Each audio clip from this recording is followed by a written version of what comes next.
Ej, Ciril, kje je pa tvoj najljubši avto vseh časov? Preden se tale vlog začne, zelo na hiter en lep pozdrav iz Bruslja. Tukaj sem, ker bom vozil novo generacijo Toyota Yaris. Zakaj ti pa zdaj to razlagam? Zato, ker na začetku tega videa, kakšne 3-4 minute, to moram priznati, je reklama. Zdaj, ti se moraš odločiti, kako boš to reklamo vzel, kot nekaj vsiljivega, kar te moti, ali pa kot nekaj, kar ti bo mogoče dal kakšno koristno informacijo. Ponovadi se pa reklamah na ta način potrudim, da dejansko zveste nekaj, kar bi vam utegnili pomagati ali vam pa rešiti kakšen problem. Tudi tukaj je tako. Skratka, če te ta prvi del, v katerem si jaz uredim domač arhiv, spravam vse skupaj v svoj lasten oblak in pri tem mi je pomagala ena firma z domžalskega konca, ne zanima, pa prevrt naprej, pa začni direkt gledati BMW-ja. Boš naredil tako, kot boš čist sam hotel. Sam to sem hotel reči. Dobro jutro. Danes bo čudovit dan, ko pa jaz piskam. Posvetil se bomo temu avtomobilu, to je BMW 8 Grand Coupe. Medtem, ko čakam Aleksandra, ti bom najprej avto na hitro se pokazal. Prav. Kdo redno spremlja Komotar Minuto, ve, da sem jaz BMW 8 v vlogu že imel dober let nazaj. Ampak tale pa malo drugačna, veš zakaj? Ker ima dodaten par vrat, zato se ji reče Grand Coupe. Oznaka je 40D, kar pomeni 3.0 dizel, 320 konjev, pa velikega potovalnega talenta. Avto je prepričljiv na več načinov, ampak preden se mu posvetimo, moram jaz, kot sem rekel, počakati enega možakarja, zato ker mi bo pomagal. Da zelo skrajšam zgodbo, ne? Leta 2008 se mi je zgodila ena zelo huda stvar. Zgubil sem vse podatke, ki sem jih imel do takrat zbrane na svoji škatli oziroma svojem računalniku, takrat še v Lukovci. Zdaj, to govorimo o tokenih fotografijah, videih, spominih. Traumatična izkušnja. Zgubil sem vse. In od 2008 do letos, pravzaprav do danes, sem jaz pa svoje podatke kopiral tako, tako, kot sem najbolj znal. Pa moram priznati, da ne najbolj redno. Imel sem oziroma imam 2 diska, pa kadarkoli se spomnim, skopiram na enega, pa na drugega. Zame pa veš, ne, s kakšno količino fotografij pa video materiala se spopadam. Ne samo zaradi Komotar Minute, jaz na splošno rad fotkam, snemam videe, tudi zgolj pa izključno sam za družinsko rabo pa tako naprej. No pa letos, na začetku leta prišel en dan, ko sem se moral odločiti za nov laptop in po priporočilu ene prijateljice sem se odločil za Ani, to je firma, ki je na domžalskem oziroma trzinskem koncu. Jaz Ani poznam že nekaj časa, nikoli pa nisem z njimi šel pravka. Kar se tiče samega laptopa, jaz sem si želel imeti eno zadevo, ki bo nekaj časa služila, ki bo obenem zelo zmogljiva iz 2 razlogov. Prvič, videoprodukcija zahteva orang mašino, drugič pa jaz sem včasih tokenih špilov preigral, pa me vsak to časa zamika, da bi se sprostil kdaj tudi na ta način, zato ker vseeno malo pogrešam. In ker specifikacij tudi približno ne vem na pamet, če želiš jih lahko prepopam, ker vem, da sem ta laptop ene 2-krat pokazal že na Instagramu in so pol uletelo vprašanje, kaj pa imaš za eno mašino. No pa ker smo se dogovarjali za računalnik, je pa padla še debata o varstvu podatkov. No in tako, ker z vami 45 sekund nazaj sem tudi z njimi delil to bolečo izkušnjo. Zmenili smo se, da mi pridejo pomagati, zato ker, veš, en del njihovega posla so računalniki, drug del so pa tudi storitve. Po domač povedan, naredili mi bojo ene take vrste domač oblak, kamor se bodo moji podatki stekali, pa dostop bom imel do njega od kjerkoli. Z telefona, z računalnika, z laptopa, povsod. Evo ga, tec prihaja. Diska. Ok. Pri tebi bomo postavili 2x4 tera, se pravi, tako kot smo rekla, 4 tera usable space. Synology ima zelo fajn narejen, se vzame v žargonu blenda, drugače pa pač neka plastika okrasna. Ja. Potegne ven nosilček. A veš, jaz, ko sem bolj butelj, ne? Jaz temu pravim, da je to tako simpel, kot da bi na printerju tele kartuše menil, ne? Ja, sej, v bistvu je. Zarine smo tam. No, evo pa smo zrihtali, jaz bom pa tudi malo miren spal. Veš, vedno je, sej sam porihtaš ene stvari, pa si kopiraš, ampak nekaj je to, ko sam nekaj napeš delaš, ker jaz tukaj nisem najbolj spreten, ne? Nekaj je pa bulletproof način, tukaj pač rabiš mojstre. To sem hotel povedati. Ok, zdaj pa cajt za BMW. Gremo na Vransko, pa se tam malo razgovorim.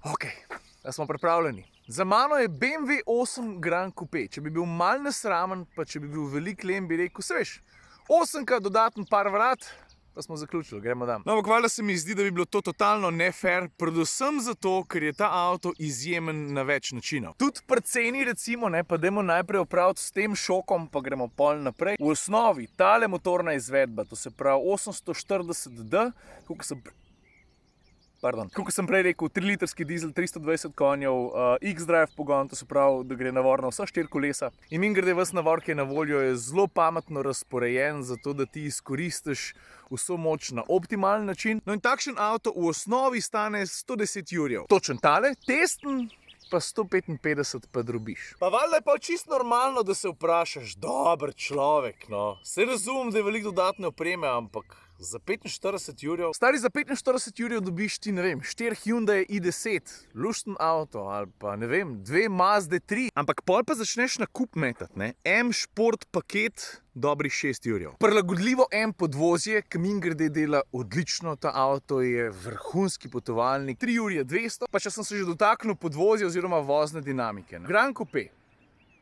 je velik avto. Pa lahek tudi ni, ne, ke pero. Ampak stari, ke ga peleš, ke ta nos zašileš v ovink, vse, kar lahko rečem, je čudovito. Je velik, je dolg, ampak ko se pa spraviš v vinke peljati malo hitrejš, ne full on 10 od 10, to mu pol ne sede, ne, se ni dirkalnik, pa tudi ni čistokrven športnik, ne, prej je udoben, eleganten potovalnik. Ampak tukaj je Saša Kapetanovič rekel, ne, ko pa najdeš tiste dolge, polhitre ovinke in se jih lotiš z intenzivnostjo med 7 pa 8 pa pol od 10, takrat pa samo uživaš. Spredi in zadnji. Pridemo pa do kabine. Pa če ostanemo še malo pri ceni pa dodatkih, ne?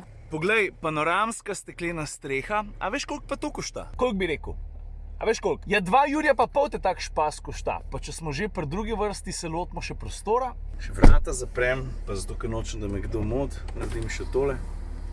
Vidiš, to zadnji gre gor, pa na drugi strani. Stari, veš kaj mi je še tukaj v drugi vrsti? Ne samo to, da je prostora res velik. Pred mano bi lahko sedel Kapetanovič, pa bo jaz še vedno dosti prostora. Predvsem pa, ker se usedeš v drugo vrsto. Takoj ti postane jasno, da se v teh sedežih dobro sedi tudi takrat, ko se avto skozi ovink pelje malo hitrejš. A veš zakaj? Prvič, ko se usedeš noter z ritjo, padeš v luknjo. Kot naslonjala je razmeroma položen. Celo bočna opora je, glede na to, da smo v drugi vrsti, nadpovprečno izrazita. In to so dobri podatki, ker veš, da če se od spredi zalušta malo hitreje pela, tebe ne bo razmetavalo levo-desno. To je pomemben. Poglej, takole športno izgleda ta stranska zadnja sedeža, dizajn mi je všeč. Predvsem pa takšen je pogled sedočega v drugi vrsti. Poglej, 2 USB priključka, 4-conska klimatska naprava, to se pravi, da si vsak potnik zadnji tudi lahko prilagaja vse skupaj, vključno z gretjem sedežev. Poglej, tole mi je všeč, vidiš, Isofix priključki so tukaj zadaj skriti, ponovadi gre za kakšne plastične prikrite zadeve, to pa zagrabaš, pa samo takole odmakneš, veš, na magnet je prepopan. Evo, pa jih imaš na voljo. Pa ko ne rabiš, samo takole daš, ko vržeš uč pa naprej, pa poglej. Moram reči, da je svetlo-temna kombinacija učinkovita, predvsem v tem smislu, da poživi kabino. Ja, po eni strani bi lahko človek rekel, dobro, koliko je pa svetla barva praktična, verjetno ne najbolj. Zgleda pa hudo dobro. Predvsem pa še nekaj. Ko sem prvič vozil osmico, sem poudaril kontrast med izzivalnim zunanjim videzom pa razmeroma umirjeno kabino. Pri tem sem imel v mislih predvsem zadržano sredinsko konzolo. Zdaj pa se mi zdi, da, pa ne vem, a gre zaradi konkretne opreme tega avtomobila, ampak počasi mi zadeva prerašča k srcu. Se lahko, da je za to odgovorna oprema avtomobila oziroma barvna kombinacija, ki jo je izbral tisti, ki je avto opremljal v konfiguratorju. Ne vem, se mi zdi, da vidim prednost razmeroma preprostega pristopa.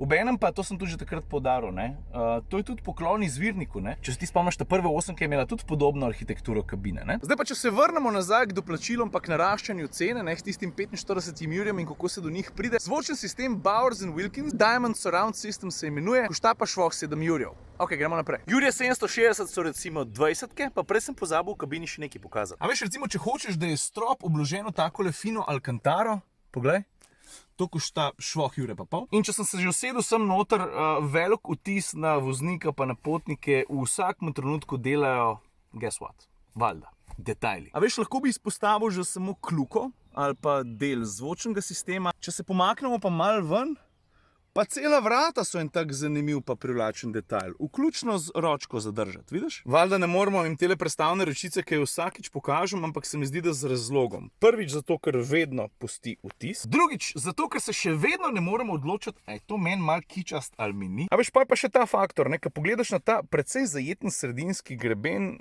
je kupenih svetlečih stvari. Ne samo prestavna ročica, tudi gumb za zagon motorja, pa tole vrtljivo stikalo. Zdaj pa pridemo do doplačila, ki se mi zdi še posebej mega. ne gre za novo tehnologijo, BMW je to lansiral kdaj? 2015 se mi zdi, pa jaz sem o tem že govoril, ampak vsakič me preseka recimo podatek, česa so laserski žarometi sposobni. A veš, tale poba je sposoben parati temo do 600 metrov daleč. Je kar podatek, ne? Obenem se pa zavedam, da tudi nekateri tekmeci, ki recimo laserske tehnologije v povezavi z žarometov ne ponujajo druge sisteme, LED luči, ki po učinkovitosti ne zaostajajo kaj dost, če sploh. Ampak vseeno, 600 metrov parati temo. Dobro se sliša. Kar se samega videza tiče, jaz moram priznati, da mi je kupe vseeno malo bolj všeč, tudi že zaradi same zasnove. Po drugi strani pa veš, všeč mi je integriran spoiler, ki če se ga lotiš s pravega kota, zelo izrazit. Vidiš, če ga takole pogledaš, rečeš, nič posebenega. Pa tudi drugače, ko pridemo do zadka, do njegove oblike, do vseh detajlov, ki so povezani z odbijačem, z lučmi, z spoilerjem, ki sem ga prej omenil, je tak, no, da dvakrat pogledaš, se strinjamo. Pa če zaključimo s temi dodatki pa sceno, to, kar sem naštel, je en majhen del vsega, kar avto ponuja. Pa sem pa razmišljal, a bi znal našteti 3 absolutne highlighte osmice Grand Coupe. Pa dajmo v tem primeru dizajn pustiti ob strani, ker tukaj se ne bomo nikoli ujeli. Eni so za, eni niso za. Tudi jaz malo šaltam levo, desno, včasih se ne moram odločiti. Tako, veš, kad te človek vpraša, Ciril, kje je pa tvoj najljubši avto vseh časov? Pa se mi zdi, da imam na grobo določen top 5 ali pa top 7, ampak top 3 se pa zdi, da se spreminja iz tedna v teden. Kakor se počutiš, kakor si v tistem primeru navdahnen ali pa česar si v tistem trenutku želiš. Ok, top 3 stvari. Jaz bi recimo kot glavni highlight izpostavil predvsem vozne lastnosti. Vedno je mal čvrst, mogoče za koga prečvrst, tudi ko prestaviš v komfort. Ampak generalno gledano, glede na velikost, na maso, se ta avto pelje čudovito. Krmiljenje top, body control, tudi zaradi prilagodljivega podvozja vrhunsko. Pravzaprav od tega avtomobila ne bi pričakoval niti malo več, kolikor mi je bil sposoben ponuditi. In to je velik kompliment. Stvar številka 2, jaz bi rekel, da je to zagotovo kabina. Pa ne samo zaradi materialov, pa odlične sestavljenosti, zaradi ergonomije, ampak zaradi splošnega feelinga, ki ga je gost ali pa voznik deležen vsakič, ko se sem noter usede, pa pravzaprav sploh ni pomemben, a govorimo v prvi ali pa v drugi vrsti. Pri tretji stvari sem se pa odločil med detajli ali pa med homogenim delovanjem pogonskega sklopa. Motor, samodejni menjalnik, 4-kolesen pogon, se mi zdi, da so zelo lepo uigran, sem hotel reči, tandem. Trio. Tudi poraba ni bila prehuda, mislim upoštevi dejstvo, da 320 konjev vse nekaj more popiti in moj povpreček, ki se je gibal med 8,6 pa 9,1, ni bil prehud. In to je to, kar imam jaz za povedati o točno tem avtomobilu. Ok, a bo dosti za danes. Ajde. Pa samo še to, da ti pokažem najljubši detajl. Ne boš verjel, na tepihu je. Vidiš tole osmico? Evo, daj dobro si jo oglej, pa probi pogruntati material. Ja. Aluminij. Vidiš, to je predanost detajlom. Lahko bi bila plastična, pa dvomim, da bi jih dolgo gotovo, ne? Pa je pa pošla ta špet, tako fejst mrzla.